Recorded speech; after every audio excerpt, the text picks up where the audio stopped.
Pure sine of একটি 1200 BA পাক্কা 1000 watt,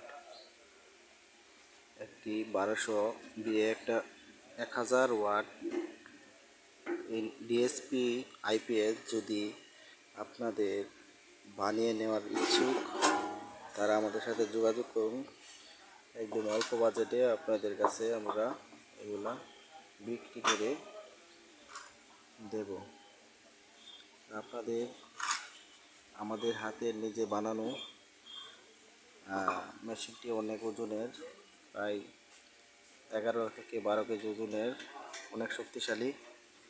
তো এটার মধ্যে ইউপিএস মোড দেওয়া আছে এবং আইপিএস মোড দেওয়া আছে। ডিএসপি 2 তারের, এই যে 2 তারের অনেক শক্তিশালী 1000 ওয়াট পাক্কা। আপনাদের দরকার পড়ে আমাদের সাথে যোগাযোগ